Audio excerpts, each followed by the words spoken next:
Hello, I'm Specialhead. My real name is Danny Wolverton. Specialhead is a character that I play on TV. Specialhead is who I'm trying to become. It's who I want to be. But I'm a real person. I still get angry, still get sad, still get jealous, depressed. I still sometimes react to these emotions in a manner that's not the best. Sometimes I'm not acting the way Specialhead would act, but Specialhead is a character that I created that tries to embody all of the spiritual qualities that I hope to soon have. I wanted to take this opportunity to make a video and get real with people because, well, a lot of people saw me on television and they have certain ideas as far as who I am that's based on what they saw on television, and I just wanted to um, address people out there that came to know me as this TV person and say, this is me, this is who I really am. Um, yes, television is not real. I'm sure most of you know that. Even when they call it reality TV, um, it's pretty well scripted as to what's going to actually happen. There's a certain amount of unpredictability in that they don't know how contestants will act per se, but they really try to guide things to have certain outcomes happen. Um, so I'm a performer. I feel since I was a kid, I realized that I had a natural ability to entertain people, and this became a dream of mine of what I wanted to pursue was to make people happy. To my Specialhead character tries to inspire spirituality through performance. This is what it does, and all of the throat singing and meditation and yoga and things, it's supposed to inspire people to try to take up these practices. Um, I was always the odd kid in school. I was always the kid that was called weird, and my heart goes out to kids like that. The kids that are told that they're strange, that they're weird, that they're not normal, um, because they're generally outcasted for being different. And they don't realize how much of an asset their uniqueness is, because their uniqueness makes them unreplaceable. Their uniqueness makes them more valuable than somebody that's normal. And nobody's completely normal. Everybody's different than each other, but some people strive to fit into the mold that is the norm. Um, and I encourage the kids that are told that they're weird, that they're strange, to embrace that difference, to realize that if you're working on a project with a bunch of people and you're a unique person in that group, you hold a higher value because you can't be replaced. Your unique attributes that you offer, nobody else can do that. So it adds so much value to your character. So I would take it as a compliment. If you're called weird, if you're called strange, hey, that means that you're different. That means that you're unique. Nobody else can fulfill that. Um, I feel like I had an amazing upbringing. I think that it's the purpose of our lives to figure out what we're good at, what gifts that we're given, what makes us unique, and how we can utilize those gifts to make the world a better place. Um, had a very fortunate upbringing. I was raised here's my cat. She always hops into my lap. Jasmine. She has two black eyebrows above her eyes. See that? She has a special head too. So I feel like I was given a lot of just a very unique upbringing growing up, and I have a very unique perspective, and that's part of my drive to share it with the world. I was raised two very interesting religions, and unlike a lot of people that are raised in Catholicism or Christianity, Islam, a lot of the other major world religions, the religions I was raised are very open-minded to the teachings of other religions. I was raised Native American Peyote Church and Baha'i. So I didn't develop an animosity towards religion that a lot of my peers do, because I was always taught to find out the truth for myself, to find out the answers, and to find my own connection with God within myself, and to not have to believe in what a priest or a guru tells me to believe. And both those religions have this very open-minded mindset. But they both showed me two opposite sides of a spectrum of Native American church is very ancient, it's very primal, it's very earthy. They're worshiping the earth that we walk on. Every tree, every rock, every animal has its own spirit that can be prayed to, that can be called upon. Baha'i, on the other hand, is very modern. It's very progressive. They believe in science. They believe in evolution. They believe in complete equality between men and women. And they believe in the principle I just stated, which is independent investigation of the truth, which means that because we're educated, because we can read, it's our duty to read the holy writings of past messengers and prophets and determine for ourselves what our conception of God is, what our beliefs are, and nobody should be telling you what to believe.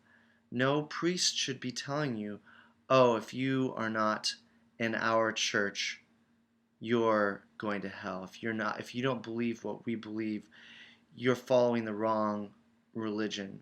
No, really, different religions are just different tools to end up at the same result, which is spirituality. Each religion is meant for different people in different time periods, in different places. So what is really important is that you believe in something, in some God, in some higher power in the first place. It doesn't matter how you reach that a belief. So don't let anybody tell you what to believe. That's my belief, and I don't mean to tell it to you. So I want to inspire people through my performances. I want to inspire people to believe in themselves. I want to inspire people to seek out that spirituality within themselves. And I want to inspire people to see what they have as gifts.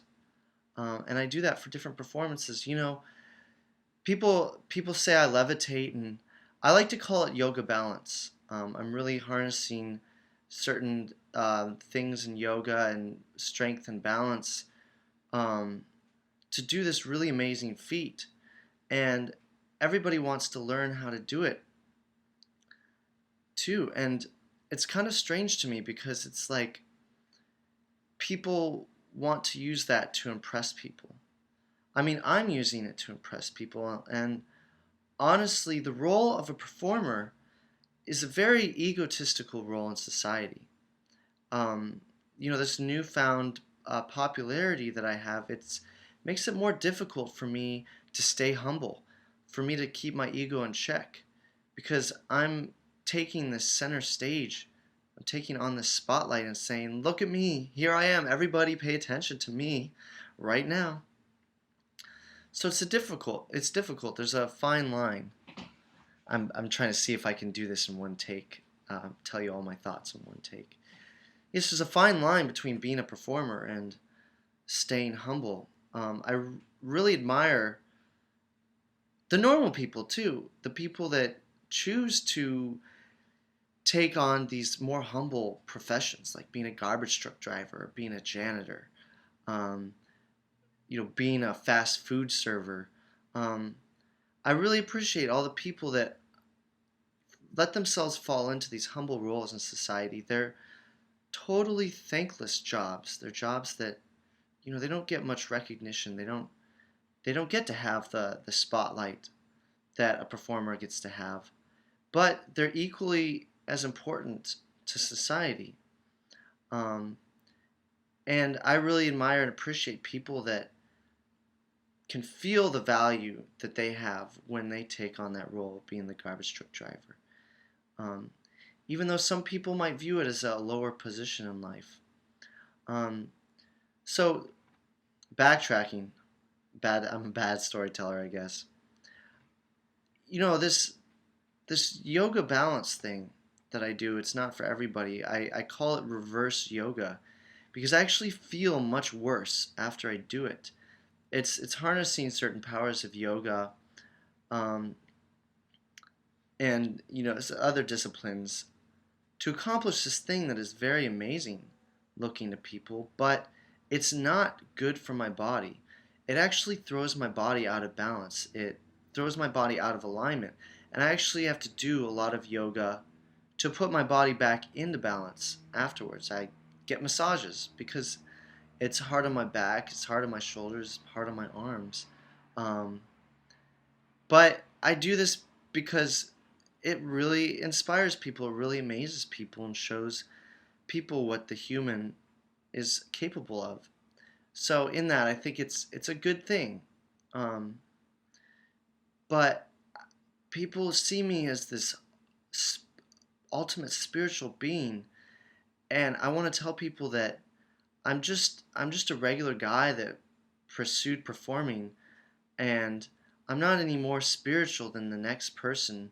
Um, you don't need to show people some amazing feat of human power and strength to show people that you're spiritual. Um, that's I feel like that's not the right way to look at spirituality.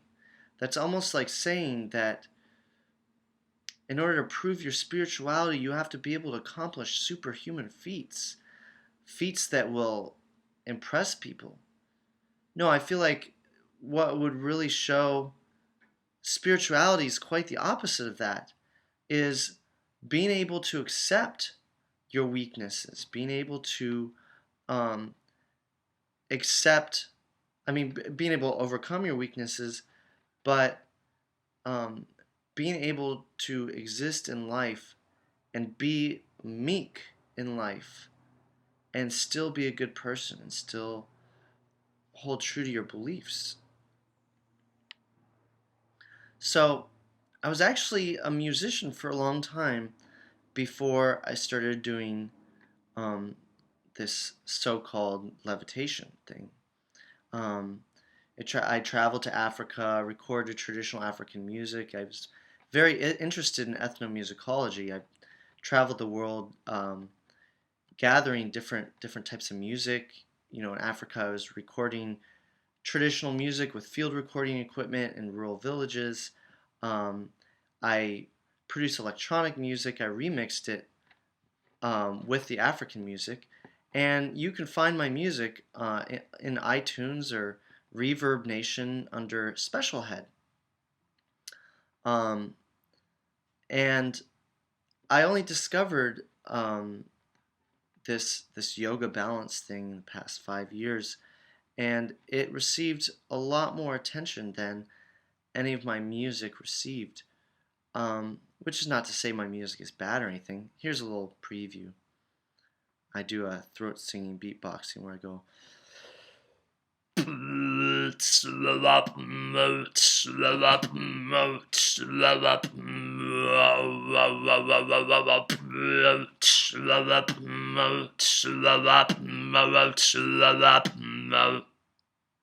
Anyways, that's what I can do right now while I'm sitting here talking to you. I felt as though the yoga balance thing inspired people so much more. So I really started to devote more time and energy into performing that. But eventually, I want to incorporate my music and the yoga balance into the same act, which on America's Got Talent, the background music that was playing while I performed was actually of my own creation. Um, but I want to be here to to help people realize the beauty that they have. Um, I'm we're all special. I'm not any more special than anybody else. I'm just I'm just a person. I'm just a real person that took on this pathway in life, and it's taken me on some wild adventures. And if you work just as hard as I have, you can go on some pretty wild adventures and be recognized. I'll say that I've worked very, very hard to achieve this, and I've sworn off television and drugs and different hobbies that aren't productive to have, and took on hobbies in my time that are productive. I've turned work into play in my mind. When we're children, we imitate adults working, and that's how we play. We're pretending like, our father gets us a toy tool set, and we pretend like we're our dad hammering away. In our minds, we're helping. We're helping our parents, and we're just looking for something that we're good at doing. We want to get that gratification of our parents telling us, oh, you're really good at that. You're really smart. And when the child is told that they're really smart, they'll gravitate towards being the smart kid in school. And that's what they'll develop as their asset to their community. They'll realize, this is what I'm good at, and this is how I can help my community be a stronger community. And that's what they focus on. But somewhere along the way, we lose that mentality that work is play, and work just becomes a drag in our minds, because we become disgruntled that maybe it's because we become disgruntled that maybe we're not getting to work in the exact way that we'd want to work, or maybe because there's not enough variety in our work, or maybe we're just being pessimistic. Maybe, well, at least for me, I try to trick myself into thinking that work is play, into thinking that dirty drag of a job, cleaning that toilet, is fun. I want to touch people. I want to have a connection with people. And sometimes I feel bad because I see people want to reach out and touch me. People communicate with me, and I try to answer everybody that communicates with me to the best of my ability, but it's hard because there's a lot of people trying to talk to me, and I apologize if you've tried to reach out and communicate with me and I haven't been able to talk to you back.